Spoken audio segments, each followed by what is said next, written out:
All these sources of mine know what making me. I look back at how far I done came. I can't even complain cause somehow I'm so located. Looking disdained. Who is this? You walk, you a guy, I just shut up and I got how come back. Gazelle, yeah. Nice. Yeah, so you know, this is gonna be that type of show tonight. Oh.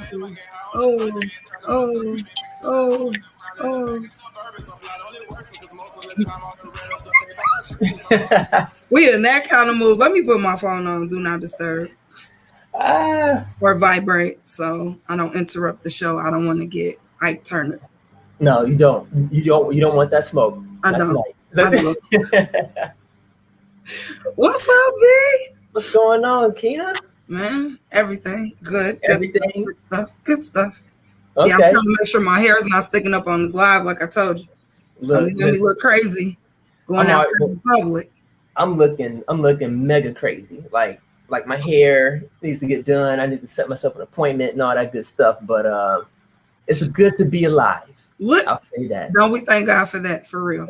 Goodness, so good to be alive. Yes. But welcome to the show, everybody. Thank you guys for tuning in. This is episode number 48. 48, and that's on this platform. Now, mind you, we've been doing this for well over 48 shows. So I would say at least like 3 months before that. Oh, you muted yourself. I don't even know how. See, that's how excited I was. Like, yeah, we've been doing this. We're not new right. We've been doing it, right? We've been doing this, yeah. So I know one thing that we've been thinking about and bouncing around is like, you know, what can we do for our 50th on this platform? And I don't know yet, but we're gonna have to, like, for the 50th, we're gonna have to come together. You know what I'm saying? Chris, you know, he cool. He got his round 1 and round 2. You know what I'm saying? So right. He good. We wear masks, so we good. You know what I'm saying? We're gonna have to come from behind these cameras for 50. That's what's gonna have to happen. We have to. And a matter of fact, we might have to take it back to our original spot because that's no longer in existence. But we take it to our second. Yeah. Love the way you just threw that in there. That was like something for backstage. Wow. Okay. Well, I mean, because, you know, businesses open and close and kind of stuff, and, you know, COVID and all that type of stuff. So that kind of shook a lot of people's worlds who are entrepreneurs. Yeah. You know, that rely on bodies being in buildings. So wow, I'm sorry. That was a nice little spot. But needless to say, we can still go to spot number 2. You know where that's at. Ooh. Hold on. East Beijing? No, we wasn't never in East Beijing. Eastgate is what? Pack a lunch territory. No, Eastgate was number 1. So who's number 2? Stephen Easley. Easley Best Photography Studios. Remember, we did like a few shows in there. Oh, okay, yeah. I thought you were. Yeah. So maybe perhaps we would have to go back to that spot and we're talking about the one where I'm like blinking. I'm there. I think so. Yeah. Yeah. There. So okay. One thing I was thinking about doing. I was kicking around an idea, and the audience, again, you guys, thank you for much for tuning in. But I wanted to get their feedback on maybe perhaps for the 50th, we can give away some items, like get some exclusive items made, maybe like some shirts, maybe get like some glasses. I was gonna say a mug or something. Yeah, a mug or something, because I think that is not to say that it's too easy to get those items made, but I think that, you know, this is the big 5-0, you know, and we gotta do it right. We gotta do something. You know what would be super dope is that like the exclusive things, like the people that have been rocking with us from the beginning. Yes. That we just like as a thank you. Like never miss a show, always chiming in, always supporting. Like that's the least we can do. You know what I mean? That's the very least that we can do. And I think that's what we're I already got some names in my head. Like that's a no-brainer. So Oh yeah. Like I say, our day ones, there are definitely like a handful of day one people out there, and we appreciate and we love you. We don't take you guys for granted at all. So mark your calendars. 2 weeks from now is going to be our 50th, and we're going to make it happen. We are going to be in the same space for sure. For sure. I'm there. If I can go to Kroger's and Walmart with folks I don't know, come on. I can mingle with those I do. That was almost the word. I heard that. Almost the word. Yeah, so be on the lookout, spread the word. 2 weeks we're gonna have a very special live Slanted Brow show. We're gonna do some giveaways. We just gotta do some giveaways. We got to. It has to happen. And you said it in front of people, so don't embarrass me. I won't.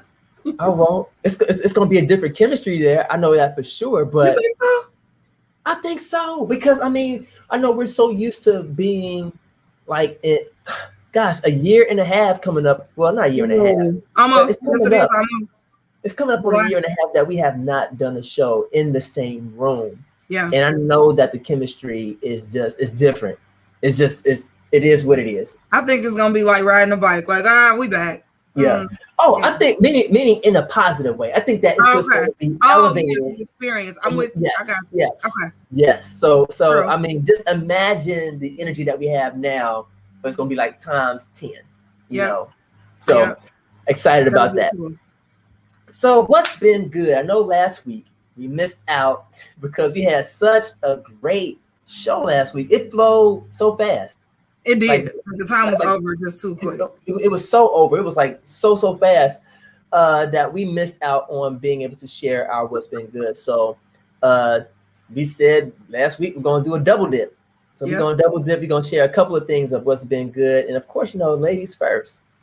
Yeah, because your manners are whatever. Impeccable. So that's cool. I can go first. I got some good stuff. So I'm good. So today I watched a sneak peek of a hot new tea that we just dropped.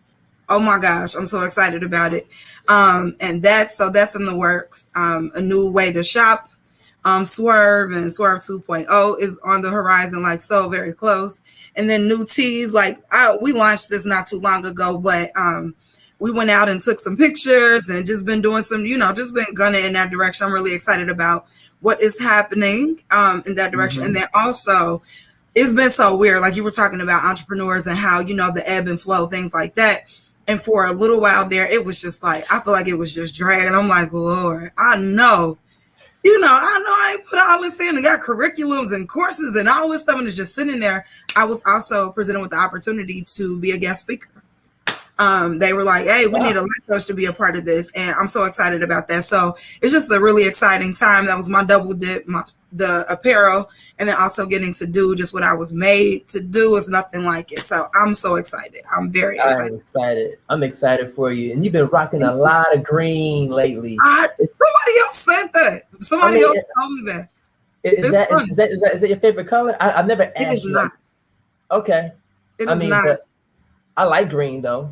I like green too. Black is my favorite color, right? Because it's like you can't get black wrong, It's just you black really can't. Classic. It's epic. But it's funny. I don't know. I wore something that had green in it, and then we had ordered these shirts, and they came in. I'm like, well, of course we got to go. This was green. It was something else. But then somebody told me that the color gray, I don't know if it's true or not. It represents or it means peace. And so I don't know if I'm just outwardly expressing, what I have on the inside or what I desire on the inside. I don't know. But that's the mood I've been in. Okay. Well, speaking of green, I've been working on my own personal brand impact. That's what I'm gonna call it. And that's basically kind of like, if you guys remember the whole WWJD phase, like in the 90s, that was a whole craze. People had bracelets. It was like all over the place. You just couldn't even like the worst of sinners were rocking a bracelet. They were like, what would Jesus do? What would Jesus do? You know what I'm saying? But I too have, worked that color into that being like my brand color, green, because of like positivity and forward thinking and things of that nature. So colors definitely have a great impact. It does express how you feel. It does attract people. Some people be like, oh, it attracts, energy. Some people say it attracts spirits. Some people say it attracts. it attracts positivity. Like okay. whatever it is. I'm cool on the spirits, but positivity and goodness, come on. Listen, good vibes, whatever you want to call it, as long as it's positive and you moving forward and moving up, I'm all for it. I don't care what you call it. But yeah, that green is definitely very, very powerful, you know, because I think that, you know, it represents people talking about money. That was what was on my mind. And listen, all day. So I'm like, look, I want people to be thinking prosperity, things of that nature. So that's the reason why I chose that for my brand impact. I will later share what that brand impact is all about. Hopefully within like a month. I'm projecting that within about a month, you'll see. I'll launch that, and people will be able to, you know, jump in that culture. You know, this whole train of thought that I'm trying to release. That's my first. What's been good. My second, what's been good is that I finally got the prototype for my game. I am building, or I should say, I have built a board game. I can't show you everything because things are still like in a process of being, you know, trademark, copyrights and stuff. But what I can show is like some of the cards. So like this is what some of the cards look like. Well, let me pick a different color because that's really yellow. Yeah, I want you guys to be able to see it. But this is what some of the cards look like. So you have like these cards that look like Uno cards, but that's what it reminded me of, but it doesn't have the bend to it, you know. Yeah, so it definitely is a game for the ages, and I'm not saying that because I created it, but it's because it's so different. Okay. This is some of the other pieces that came with it because it doesn't deal with just cards, but you actually have pieces also. So you get like these little cubes, and you also have integrated like little game tray pieces that hold the cubes and stuff like that. Like, let me show the other colors that I have. So you have like these other colors that you have, the 4 players can play at the same time. So that's going to be rolling out. And it also comes with a board. Now the board is not white, but I can't flip it over because, again, of the design of the board. But it's the game, people, I'm telling you, I'm so excited about it. Because I think that as soon as it roll out, people are going to be like, that's different, number one, and I got to play it. And I have, let me tell you, the journey, like I was so determined with this idea that I had bought some cards, and I wrote on, like this is just one pile. This is just one stack. I'll show you how thick this stack is of cards. That's how thick it is. Dang. And so it's a very intense game. And when I made my first prototype, it was bootleg, you know, but it was playable. And I played with my brother when I went to go visit him 3 years ago, and he was like, "Hey, man, this game right here is pretty fun. Like I think you might have a hit on your hands." So that kind of confirmed it.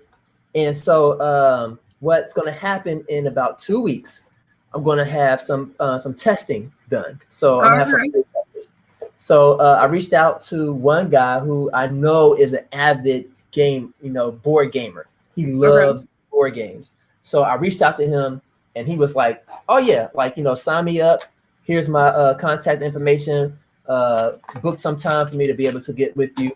And I have to get 3 other people, and then I'm going to shoot a commercial for it. And then I'm gonna roll it out. I'm gonna do it on Kickstarter. I have a funny feeling that if I do it through Kickstarter, I might be able to get some one-to-one funding, and then from there I'll be able to prove, take that those numbers and take it to like a company like Mattel, like Hasbro, and say, hey, I already have an audience. They have already played it. It's already been out there. I just need you guys to take the distribution to the next level.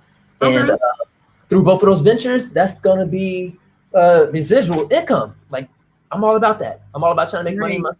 Streams. Streams of income. Streams of income. Yeah. Yes. That's what's up. I'm like that. I'm wondering, like my interest. You know, you've piqued my interest because I know like you do next level stuff. So I'm like, I wonder if this is gonna be some mind stuff. I don't know. It is. I knew it. And I'll tell you more behind the stage. That's what's up. Of course. That's what's up. I already know it's gonna be some next level stuff. Yeah, next level stuff. I'll have to share that stuff with you later. Okay, right. So what's up with the return of the cicadas? First of all, the last time I remember us having cicadas, I was like a teenager. And I am going to, I never usually do stuff like this. I'm going to mention this person's name on purpose because of what they did. And you know this person. So I was just the innocent teenager with my mother and his mom there. Let me guess. Is it somebody I know? Yes. And I'm using his name. And he could join this line. I don't care. But listen. Okay, go ahead. Our mothers, like, to this day, are still just like super cool. So, I was like, no, my sister was born by this time. And they're a big family, whatever. So we're all just kicking and having fun. And this guy thinks it's funny to go in the tree, pull out a cicada, and throw it at us. Mind you, it's a bunch of females. Okay. So James Evans, Black James, I want you to know that all these years later, I remember that. And though I don't hold a grudge, when I think about these cicadas, I think about the trauma that almost could have just derailed my life. It was just like, and I can't even explain like the scream that came from all of the females because he thought it was funny to do. But yeah, reached in the tree, threw it at us. I said all that to say it's been a long time. And so a lot of people, some people are like, this is a sign of the times, which who knows? I mean, we got a plague, we got cicadas, we had Trump, all these things that could actually be, signs and things like that. But I don't know. I just think it's one of those things that happens like every, how many years? 7 years. They said 17 years. Yeah, so it's like we survived the last time, we'll survive this time, and no doubt people are going to eat them again. Do you remember that? That was the thing. I do. There were like chocolate covered cicadas, pizza cicada.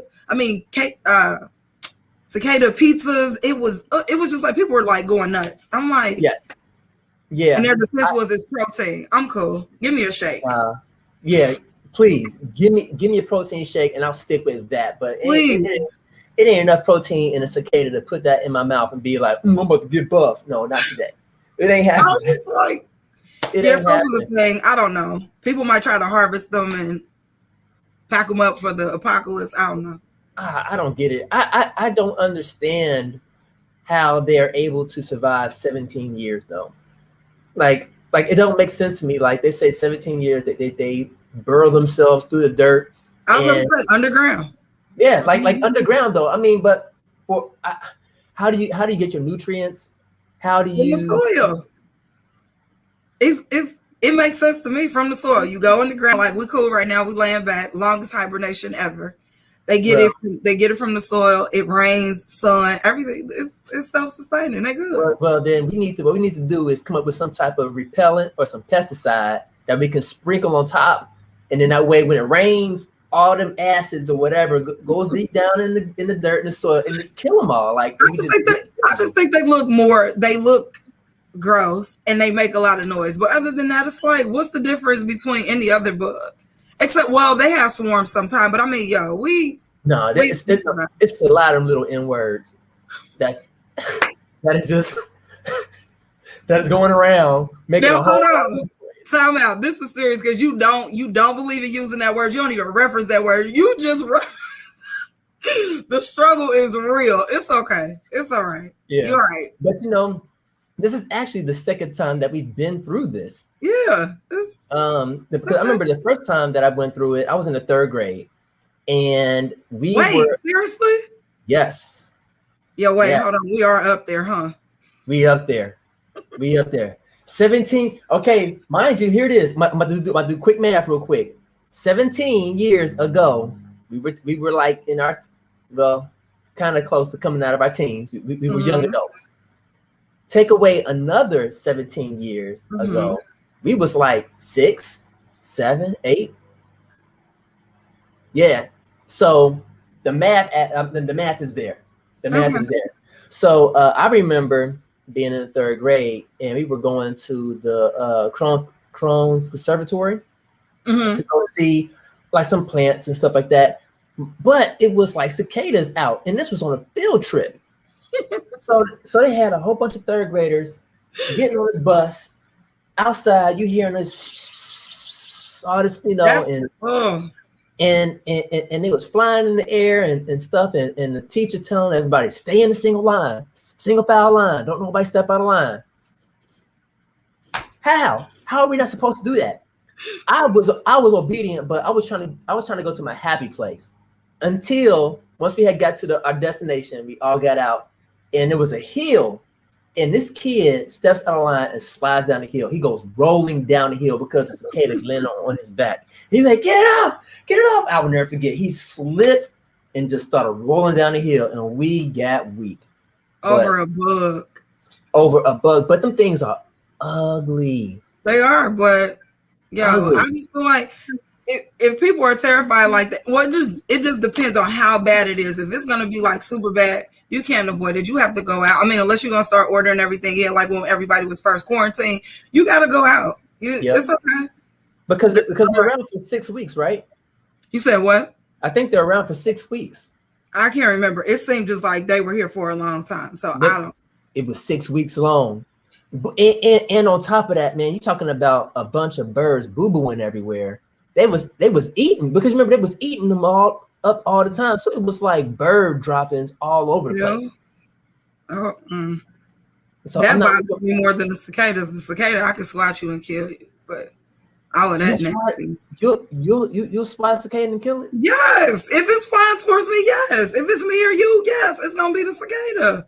Do you realize how heavy that is? Don't care. You're not gonna fly and land on my face. You're not gonna fly and land in my hair. That was the thing that was disgusting. They would literally like be maybe in your hair, on your clothes, and you don't know till you hear the noise. You don't know. Can we move on? This is making me itch. I don't like it. Okay, but before we move on, I have put up a post on my page asking a question. I said that if there were 3 chocolate cicadas before you, and one of them was chocolate to the core, when you put in your mouth and you bit it, it was all chocolate. The other cicada, when you bit into it, you realize it's a $500 bill in it. And then there's another cicada that's actually, when you bite into it, it's an actual real cicada, all chocolate covered. And you have one chance to get it right. And the only way you can find out is by picking it up, is sticking it in your mouth, closing your mouth, and then just chewing, just hoping that you get that $500. Would you do it? You want me to answer? Yes, I need that answer. Not that crazy about chocolate. $500, I'm gonna get that one way or the other, and the cicada miss me. I will watch someone else do it. I'm not about to do that. No. Well, our partner in crime said that yes, he would do it. Of course he would. Of course Chris would. He eats fire. What's cicadas? Nothing. You have no taste buds. That's what makes it unfair. You can't taste anything because you burnt them. So that doesn't count. No, that's gross. I didn't even see that. That's okay. So we can move on from this cicada. Thank you. You're making me itch. All right. So with this vaccine, you brought to my attention. Oh my God. That the governor of Ohio is offering $1 million to anybody who took the vaccine. So now it's come to the point where we got to get bribed. You got to manipulate people with money. First of all, thank you to my source. Somebody shared that with me. First of all, miss me, because if you got $1,000 to put up just for somebody to take this vaccine, you got $1,000 to fix them raggedy roads and Lincoln Heights. You got $1 million.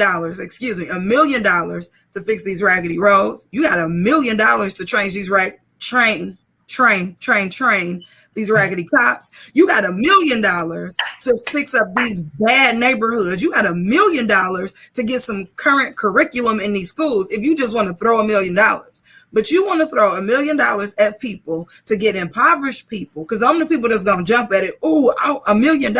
You're not guaranteed to win, sir, ma'am. It's just to try to bribe people, like you said, and manipulate people to go get the vaccine. Here's the bigger issue. Why are y'all pushing this vaccine so hard that you're going to drop $1 million? Like, the agenda behind this has to be so big and so huge. If you're going to put $1 million, not 500, not 1,000, $1 million. But also, you know what? Go ahead. Also what? But also, whose $1 million? Taxpayers? You better ask me before my coin goes in this dumb pot. That's it. Well, I was getting ready to go ahead and talk about that. Like, where's this money coming from? But then I thought about it. I said, you know what? They got money to blow. And to your point, they could blow it on some more important things than just saying we want to give it to somebody who just took the vaccine. Come on. But I would say that we are doing much better than some other states, because there was another governor, I can't remember of what state, that is saying that they're giving away free fries and a burger to everybody who's getting the vaccine. And somebody put a caption that said, "Isn't America already fat enough?" Time out. First of all, what budget state is doing that? Burgers and fries? If your people are hungry, give them food. Like, don't bribe them with food. If you know they're hungry, feed them. Right. Like, let's not do that.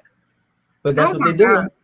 They must have like an incentive program for the governors of these. Like, are you serious? It's like, is it the end of the month and y'all got to have enough tickets? What is this? What is this? Don't do that. People are going to go. You know, people are going to be like, oh, I'm about to go for that milk. You're brown, sir, brown, ma'am. You're not going to win that milk. Well, I think that it's a sign of desperation. Because but why? Because they realize, okay, facts. Vaccine, the COVID numbers are going down in the states because of the vaccine, of the vaccination. And so they want to continue that trajectory, unlike how it's happening over in India, which I don't know what their state is right now, but 2 weeks ago, it was dire. Like, those people over there were dying by the thousands each day. And so they feel that, you know, but they were asking for help. They were asking for vaccines and stuff. So like the proof is in the pudding. It worked. Of course, there are a number of people out there who have had some nasty side effects, but they feel like, you know what, to those people who had the nasty side effects, your numbers aren't great enough for us to be able to stop for the other millions of people who it's working for. That's just the nature of the beast. I think that they're just pushing, get the vaccine. Like they want to go back to a sense of normalcy, because if not, mask, it's like that's what it's going to be for those people who don't take the vaccine. Well, we're gonna also mention, again, same source, where there was a video where Biden said, you know, the people that are not vaccinated, they're going to pay the price. And it low-key sounded like and mind you, I didn't say it in full context. You know, that's just a piece of it. I read it. I mean, I watched it, looked over it, whatever. And it was almost like, you know, he could just be implying that, you know, if you don't take the vaccine, then you're going to get COVID. But it almost sounded like a threat. Like, well, what? If we don't get it, then what? And what are you saying? And, you know. Yeah. But, well, I mean, as being a president, he can't just come out and be like, if you don't take the vaccine, you're going to run the risk of dying. So he kind of put it out there as a broad statement, because I saw it. And for him to say you're going to pay the price, it could be the price of your life. It could be the price of your health for a day, 2 weeks to be sick, and then you bounce back. But I get what he's saying. And I do too. I'm just saying, it was like people look at that. Huh?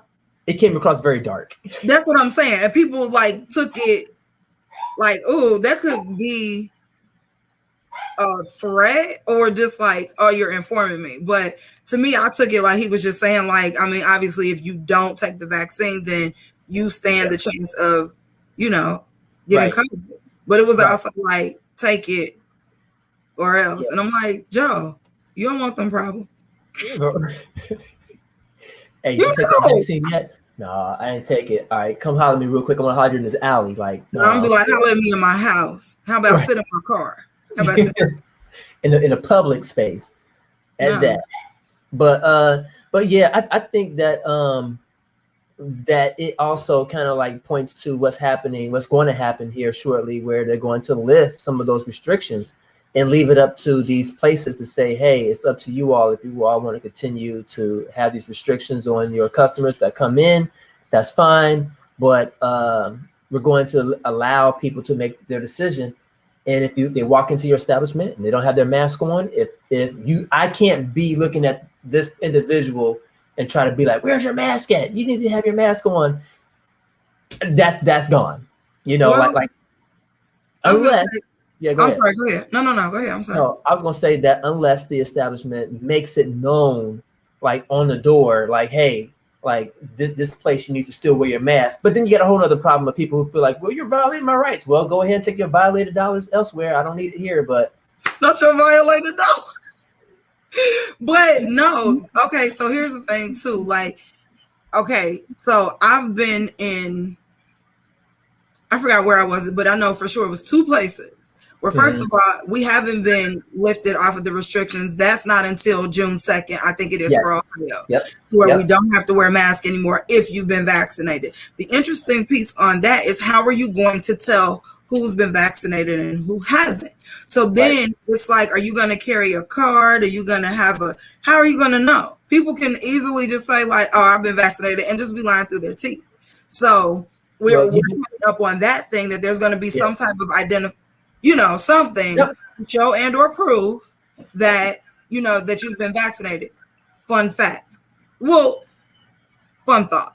I put it in our group earlier this week, I think it was, where people were they were doing video and they were like, put a magnet where you received the vaccine and the magnet stuck.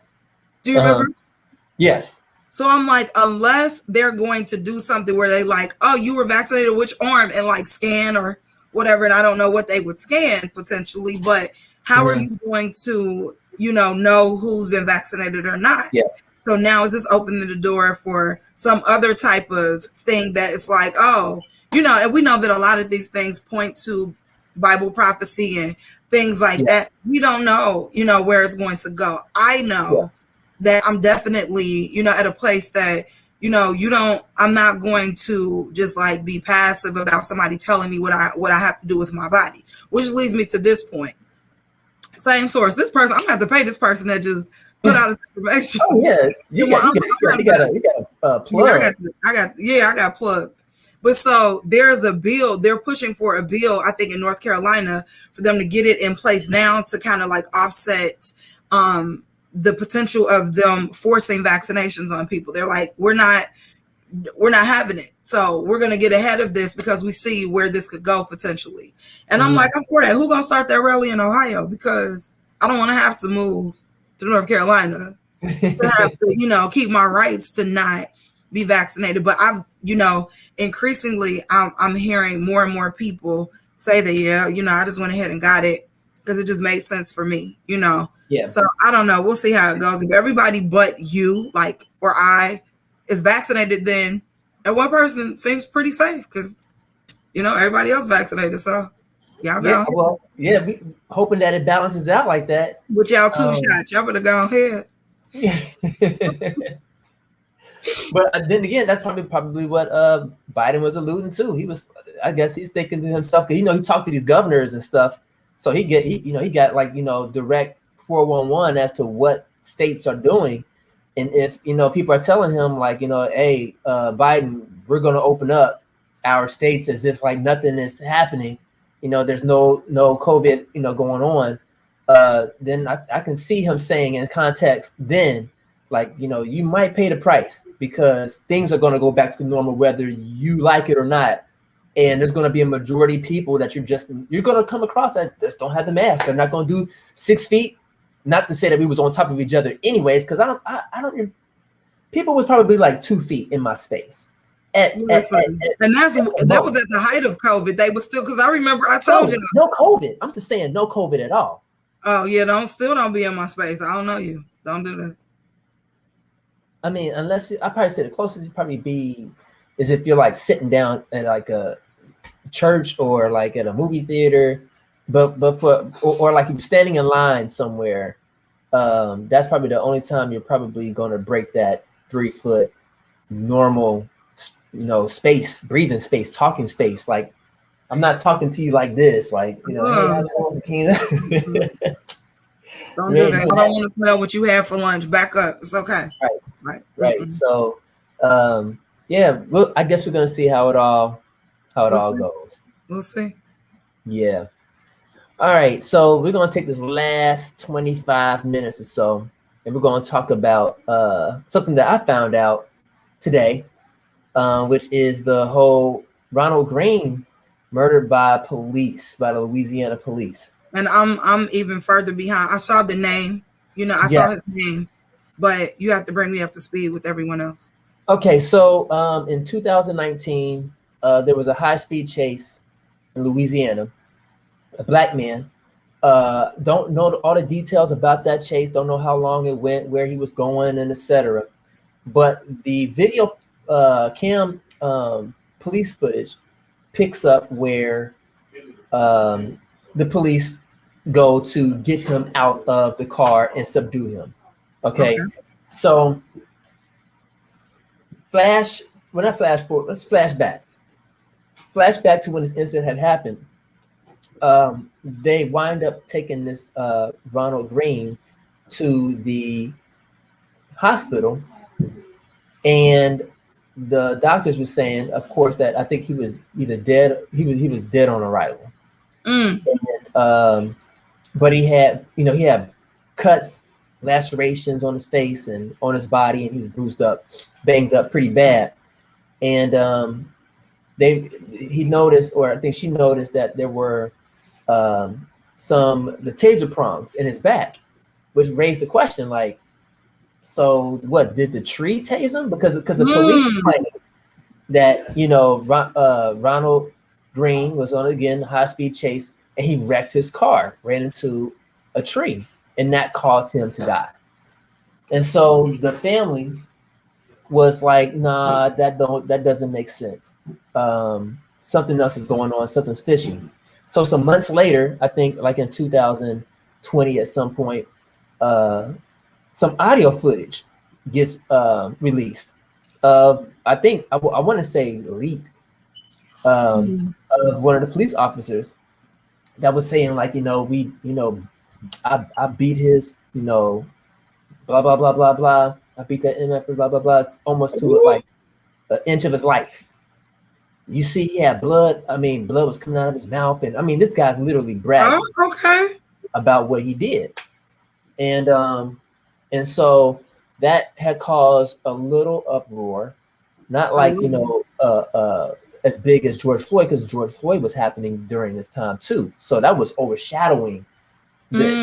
So it was like a little blip. And I remember hearing something about it, but completely forgot about it. I mean, because of course that's just the narrative of America and, police brutality against Black people. It's like it happens so often to where you can't even catch up with and keep up with all the names.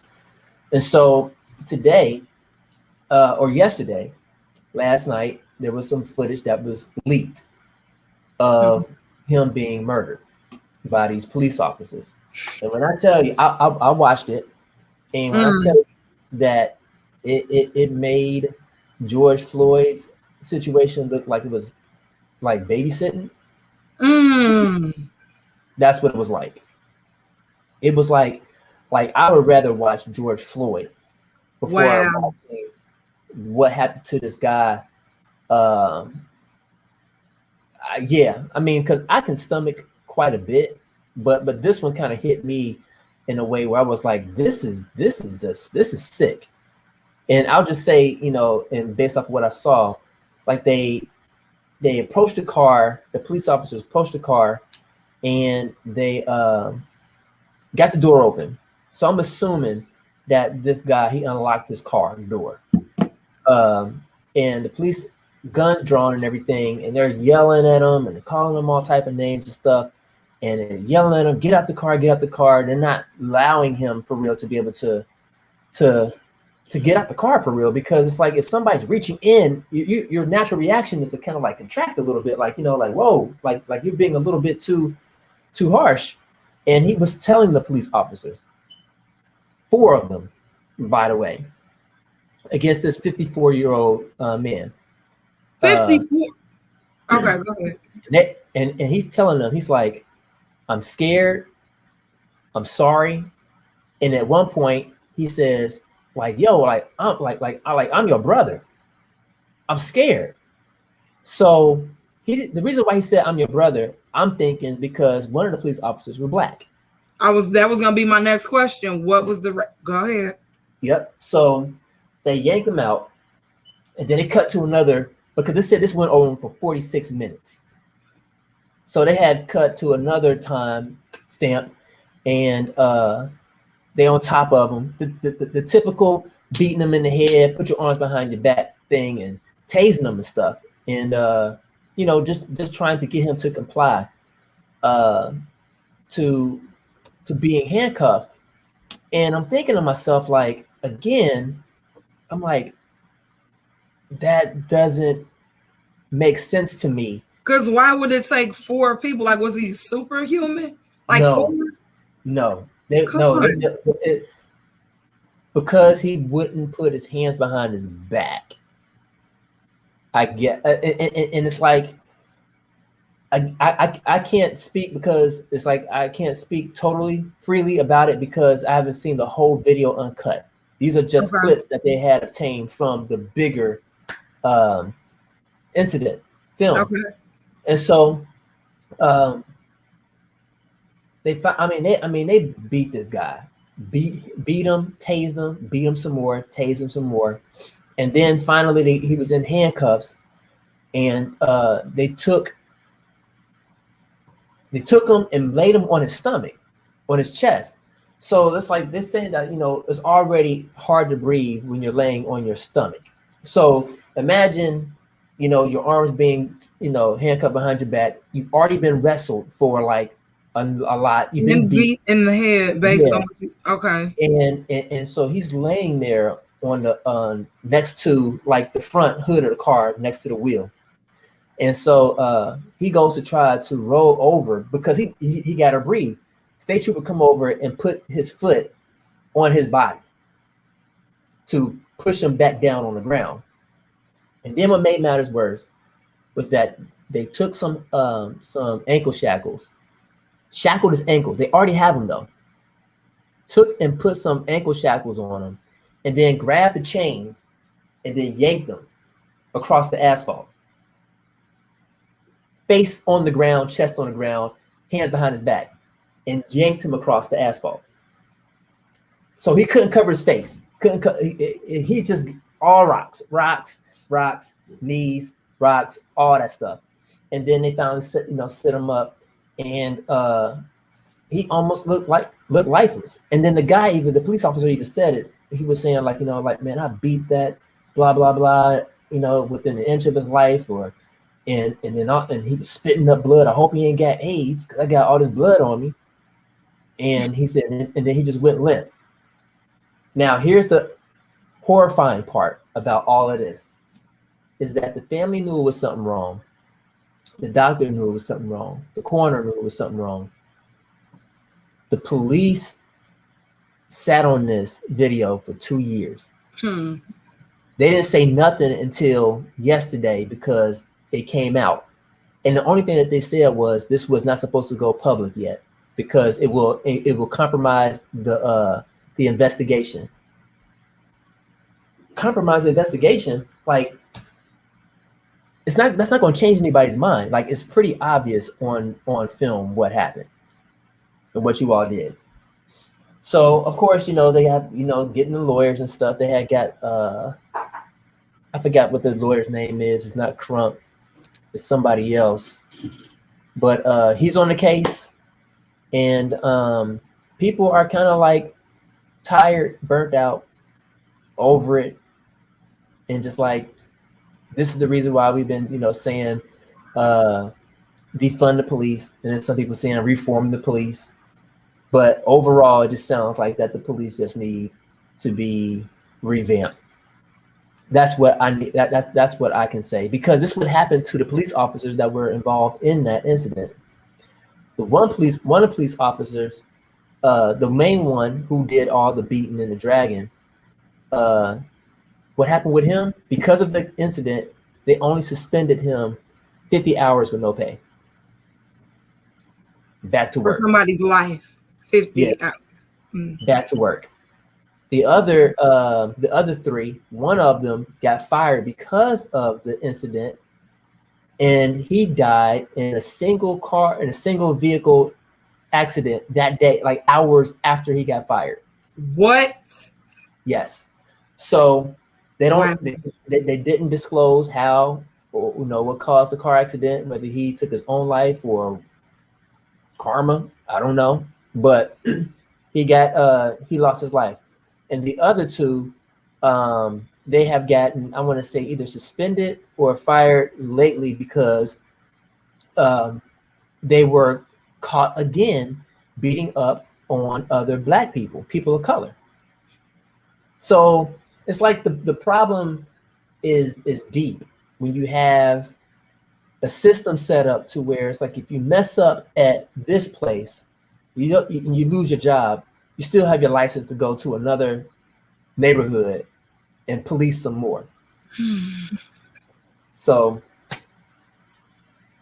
it's draining for me to have to even talk about all of this, because it's like the age-old question: well, when is it going to end? Like when are they going to stop mistreating people like this? And especially in today's climate, it's like, guys, like, take a clue, like, read the room.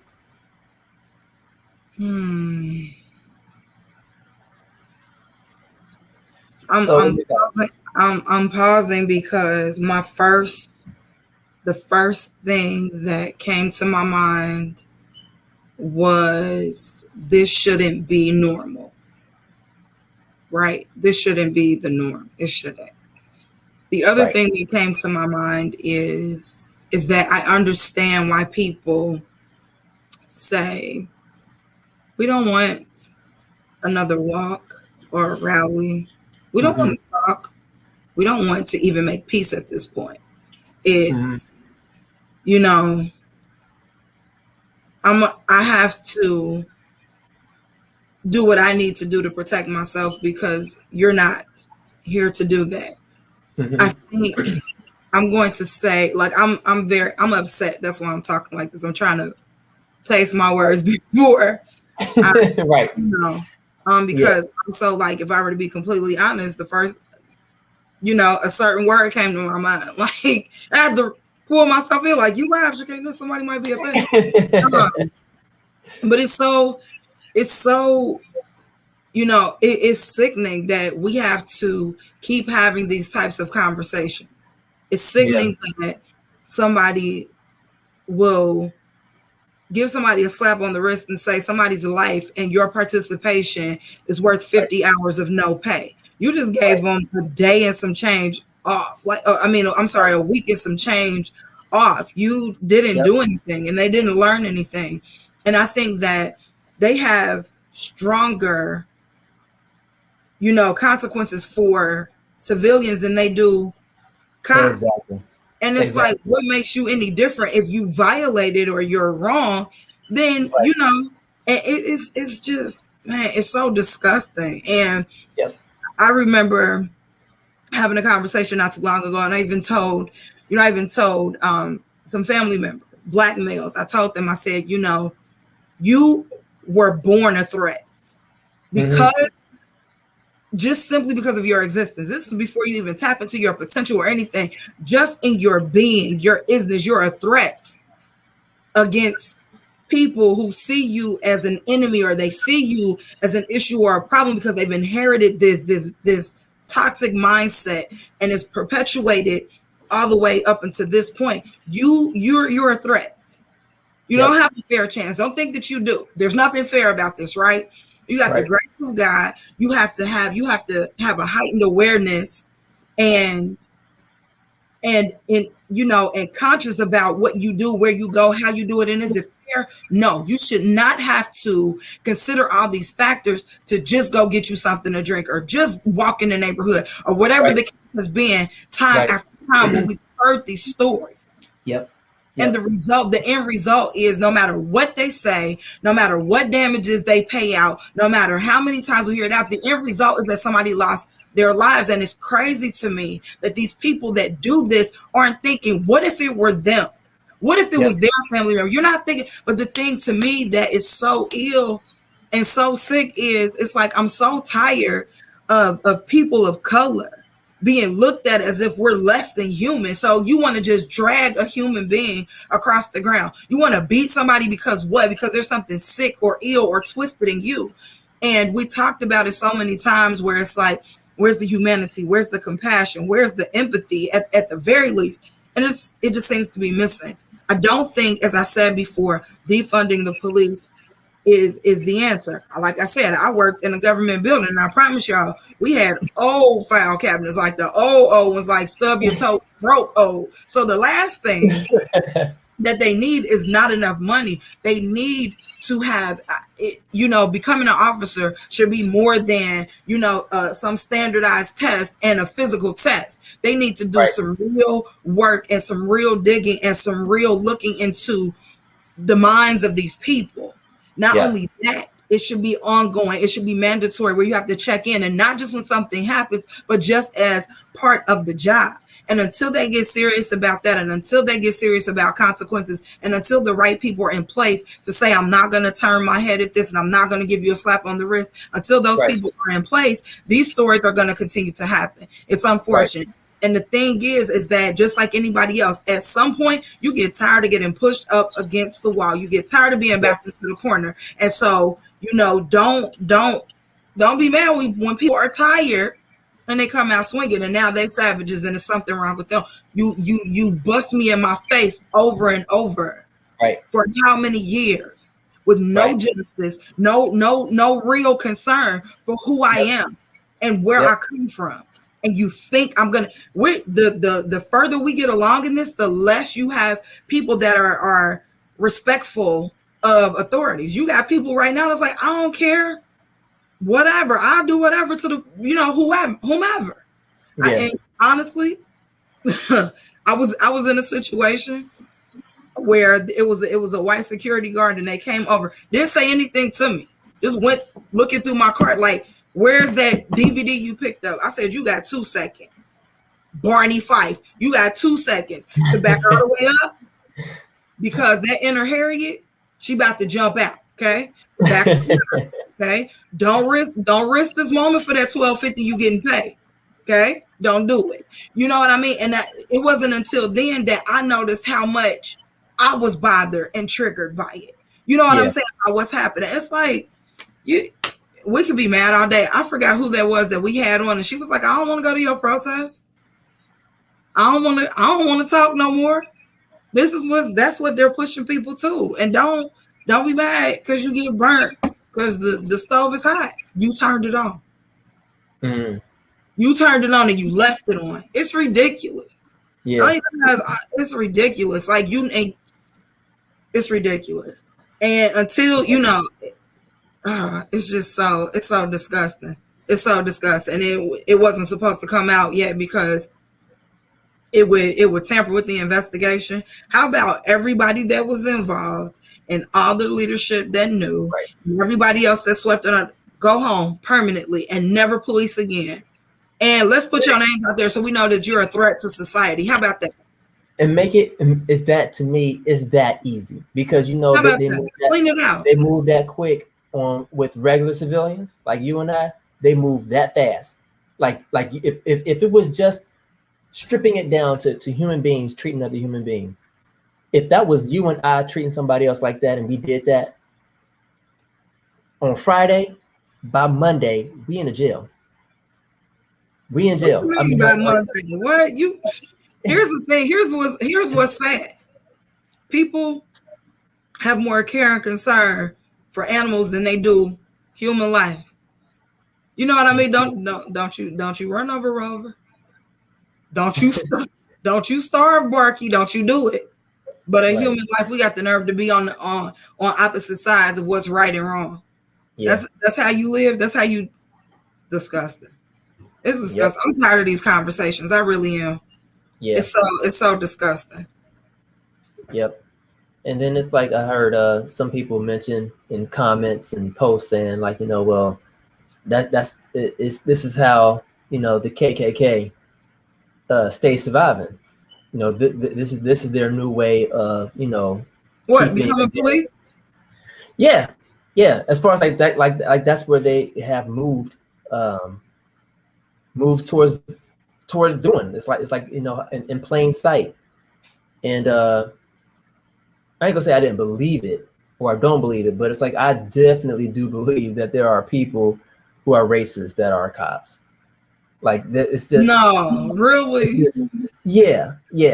But I mean, like to act like for people who are on the far right, who say, "Oh, there's no such thing as racism in America," or well, all they had to do was comply, or why did he have to do a high-speed chase? They missed the whole point. People like that, I can't even hold a conversation with, and I've given up on, because I just think that they're just gone. I just think that those types of people I don't want in my camp. I don't too much care for, and they need to be rooted out and sat out like the garbage to be picked up and thrown away. And I don't care. It's like I don't wish ill on nobody, but don't come crying to me if the tables turn and now you the one crying out for help, or you the one talking about some the police are in a fight, an uphill battle against people who are retaliating. It's like you said, like you turned the fire on and you left it on. Like you asked for this. It's like what? Like all this could have been avoided only if you had did the right thing the first time. Right, like you had one job, protect and serve. Just one job. That's all you had to do. One job. One job. It's, like I said, for those that would be offended, I'm against police. Don't bash the police. Don't incite. I'm not an advocate for violence, but right. I will tell you what. I'll say this with a clear conscience. You start that fire, there's gonna be smoke. People are tired. Mm-hmm.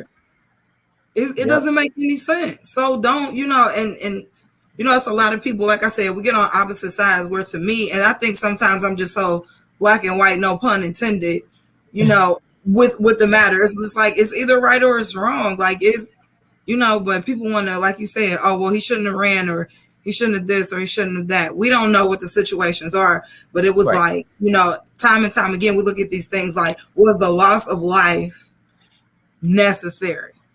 And it wasn't. And you want to sit there and you caught on tape saying you beat the whatever out of them.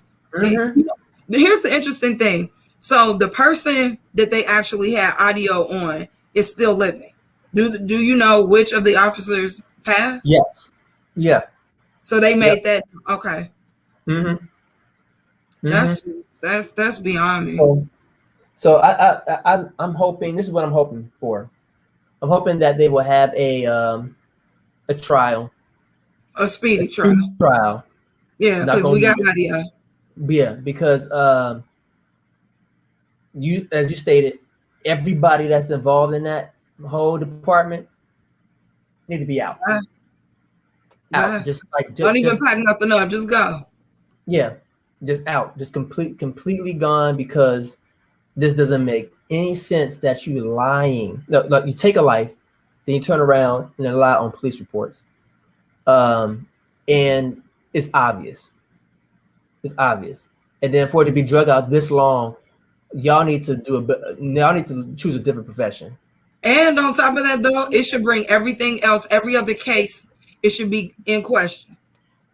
Well, fact check. Black people been doing it for the longest and been crying out for the longest, saying that it's all in question. Fact check. Don't take it that these police officers ain't planting drugs on people. They've been doing that. They've been lying on reports. They've been doing that. It's just now because of technology we get a chance to see it. And this is only one incident. There are hundreds of other people out there that are just that are dead or in jail unjustly because some cop decided he wanted to flex and he wanted to lie on somebody black because he didn't see himself when he looked at his color. And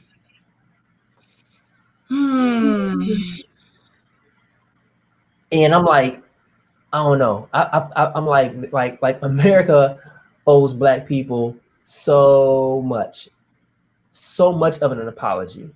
An apology for the mistreatment since day one. Now, of course, we've had our you have an opportunity just like anybody else. True, but you know what? Just because you say that doesn't mean that the water is still ain't rippling over here on this end. Like we still dealing with instability because of what y'all done. No, and the opportunity may be there, but the fairness and the equity of situations does not mean it's there. So just because I can go and do the same thing doesn't mean I have the same opportunity. That's not true. And an apology would be to me the equivalent of giving us the finger. An apology, no, it's no apology. And I thank God that this is not true with God. It's like some things, it's just like, you can't fix that. There's no correcting that. Like an apology, I wish somebody would. I'm sorry that we mistreated, but that is the understatement of lifetime infinity. Right. You didn't mistreat. You murdered, robbed, raped. Like, no. It's not. The biggest apology is to pull the cover back on all the stuff that y'all know about. Yep. If there's going to be equity, let there be equity for real. Yep. Whatever you promise black people, give it to them and you back up. That's what you do. You back up. I don't want your apology. I don't want sorry. I don't want sympathy. I don't want empathy. I don't want none of that stuff. If you go the biggest apology, the biggest repentance is change behavior. And then we won't have these conversations. We won't. Apology. I don't need your apology. So you made me say that on camera. Right. But it's the truth. It is the truth and well said. And I second that. I truly do second that. Because it's like everybody's tired, we're exhausted, and change is going to have to come. We just don't know what that change is. Yeah, I don't know. I have no clue. But they need to be harsher on the police. It's almost like who's policing the police at this point. Joshua said yes. Yeah. And it's just troubling because I see people for color out of the beauty of seeing people in their different colors and shapes and sizes, age, creeds, all that type of stuff. But when you strip all that away and you just see one human being life mistreating another, and a person can't see that, that's when we have a problem. And I think that the police have become that extra covering, the shield that prohibits justice when one of their own does wrong. And thank God I'm starting to see more and more police chiefs from different other precincts and other counties stepping up and saying that's not right. That's not right. When before it used to be complete silence. As they say, like the blue wall of silence. It'd be like, man, we don't speak ill against our own. But their change is slowly but surely turning. But I need that joint to turn quicker. That's how I feel.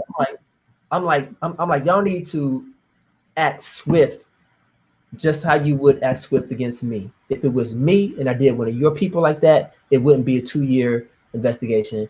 It would be a 24-hour, and Bernard is gone. Period. And in the midst of that, they would be trying to talk about or find something you did bad or wrong to justify. You know what I mean? And so, yes, like I said, man, I'm just really trying to be just like. You trying to be PC? Mm-hmm. I'm trying to, but I'm gonna say this. I would say as a Black woman in America, I know I was driving the other day and there was like an officer and he pulled out like, kind of quick behind me. And I just, I thought to myself in that moment, like, you know what I'm saying? Yeah, I shouldn't have to have that type of moment, like, Yeah, right. You know what right. I'm saying? You should just be like, oh, okay, if I was going over the speed limit, he about to cut me a ticket or a warning and go on, because just, that's just, Right. We shouldn't have to think about how, I got to make sure my phone is on. Or I remember hearing somebody say, if the police ever pull me over, I call somebody and put them on speakerphone so they hear everything. We should not have to live under constant threat. Right. It's an ill thing. But honestly, like you talked about America and just, what it's all been built on and the foundation. And this has been the norm. It was built in all of this on the backs of, and the blood of, and the sweat and the tears of the people that they still persecute to this day. So it's like, what do we do? And for me, I'm never the person to try to jump like, oh, it's because I'm Black. You rang my groceries up like this because I'm Black. I'm not that person to pull that card. You know what I mean? Yeah. You could just be a disgusting person and just want to be mean to everybody. I don't say, that it's just because I'm Black, but I will say that there are certain places and spaces that I go into or I've been in. If I haven't seen another Black person, I felt real uncomfortable. Shouldn't have to feel like that. Yeah. You have to feel like that. It's just the reality. But I think the best thing that we can do is that as a people, if we can identify a problem and also a solution, that we should pour in to and be advocates for the solution in and of our own existence, and then out, to a community and as a people. And until, like I said, I've been saying that from the beginning. Black people love coming together, talking about Black Lives Matter. They got to matter to us first. If we solidify ourselves as a community, as individuals, if there is a brotherhood and a sisterhood that is built between us, that makes us a fortified people, a strong, strengthened, empowered people, then we would see some change, some difference, some hope, some area where we can come together united and be like, you're not going to hunt us as a people. You're not going to do this to us as a people. But we're so divided amongst ourselves that it's like, that's why I said before, easy prey. Who gonna come to your rescue? They'll pull out their phone first. They're gonna pull out their phone first. It's sick. I don't know. I just know that when you said that, I just got very angry, and I'm tired of having these types of conversations. Is right. And you look at people and you like, I'm already on the defense. They should have some understanding about that. There's tension. I don't know that tension. I think that it's always been there, but like you said, it's been publicized. So, but I think it needs to be understood when these images are in front of you and you know this to be a reality and not a rumor. I know you don't think you're gonna walk up on a Black person and not gonna feel some type of way. Right. Then so on the flip of that, officers, you be the difference. Yep. I come in peace. Say that if you got to. I come in peace. You were speeding. I'm giving you a ticket. Yep. Now, I'm not pulling you over because you're driving while Black. Say something before it's not. There's a lot that they can do to make some changes, to make some positive changes. It just hasn't been done yet. I don't know if it's because they don't have the right people in the room or not. But change has to happen. I mean, we can't we just can't keep going through the same narrative. And I don't know. I'm like, can it get any worse? Of course, yes, it can get worse. But sometimes it has to get worse before it gets better. It has to get worse. I say, Lord, help us out, because help us through that segment. Through the worst of the worst. When it's like when you get sick and your body shuts down and it's like your fever run high, and that's just because it's fighting off the bacteria. It's killing the viruses. And if I was to equate that to America, things may have to heat up a little bit more in order for us to be able to kill off the things that's killing us, that, just to be able to protect ourselves, to be able to have a new sense of rejuvenation. Because if not, that sickness, that virus is just going to stick around. And that, what I'm talking about, is racism. It has to get to a point to where we just have to bear through it, and ask God to give us strength. Thank you, Josh, for leaving those comments. Yeah, definitely. I just read the second. Yeah, he was saying that no matter how you reframe a picture, it doesn't make it a masterpiece. It's time to take the whole thing down and get our hands in the paint again.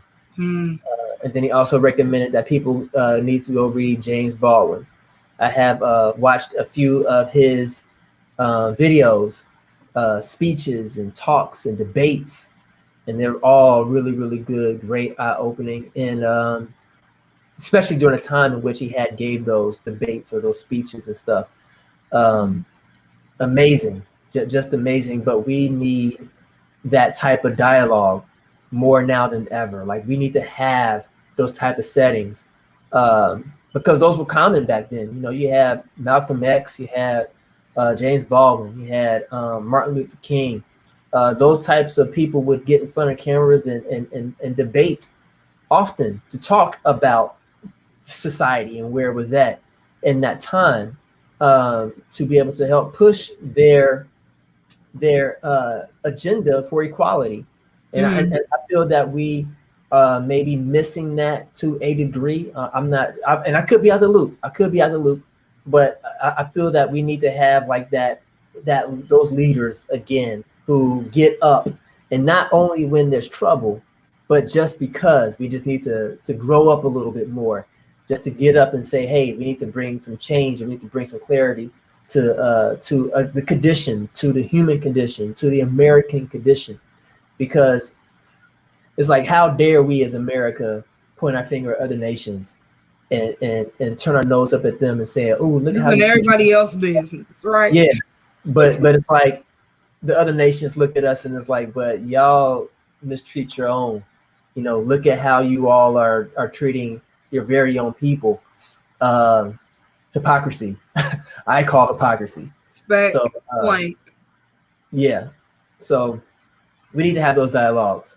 But also with the voices, or with the leaders that will rise up, we need people around them to protect them and stand with them, because I think that people would be hesitant to be like, I have something to say, but everybody else that's spoken before me is gone.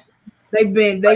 So there needs to be something in place to protect the people that are stepping out, and being that voice. There's a lot of people that will probably have a lot to say. They don't like, dang, I want to say this as truth. I want it to be received, but I want to go home at night, just have a meal, kiss my wife, love all my kids, simple stuff.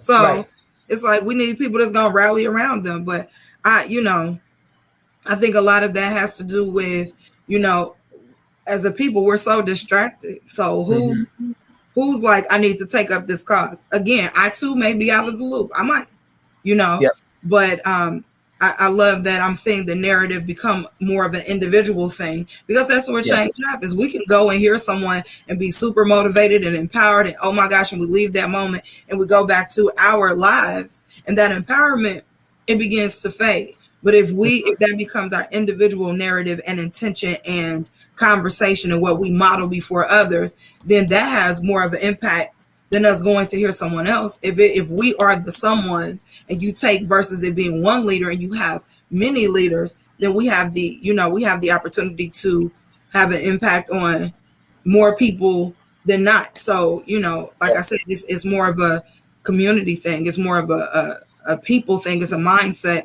And again, it's a narrative and decisions and things that we do on our everyday life on that surface level that's going to have more of an impact on those that we're nearest. So if you take that by however many, if we're all doing that, then we're going to see change faster than we can. Because sometimes we take leaders and we make them as if they're, this superhuman, for lack of a better term. You have the same potential and ability and capacity in you. So you'll be the leader. But like I said, small stages first, I guess. If we master it in our own lives, we'll see a takeover on the big picture. Yep. Well said. All right. So with that being said, let's end on a positive note. Please, I was gonna say that. I can't end with this. I don't want to be driving like man, you know what? I'm about to go find me somebody now. Nah, no time for that. Yeah, none at all. Let's talk back to in 2 weeks. We're going to be celebrating our 50th episode on this platform, and the things that we have in mind and in store for those who have been with us since day one. We're going to be getting some things together for you. So we will be reaching out, I believe, ahead of time. Love you too, guys. But we're going to be reaching out to you guys ahead of time to connect and to get those things out to you. Hopefully sooner than later. And I was going to say, what would be dope, V? This would be so dope. I already know, like, the number one person that I want to send some, like, Slanted Brow gear and swag and all that stuff to. But what would be dope is if they have it in time, they can join us live with their stuff. Yes, that'll be dope. That'll be so, make that happen. Yeah, and that's easy to do. I mean, that's easy to do. So we got to brainstorm. We got to cut this live. We got some thinking to do. Okay, we do. We got some thinking to do. So with that being said, we appreciate you guys for tuning in to another Slanted Brow show. Thanks so much. We almost 2 years old. July. Yes. 2 years old. So thank you for watching. Thank you guys so much. So with that being said, we are out. Peace. The screen, you took too long. See? I did. Always. You know what? I can say this because I'm a black people. You always waiting too late. Oh. I said it. Hey. I'm with Freeman, Radis, way too fly, carry on, baggage, promise we the sickest, promise we the baddest. If you're looking for perfect, you might as well keep on searching. They cancel the most deserving, who are they really serving? Gifts are created for staring, not to be stagnant and burning. Images made for earning, who are they really serving? I won't be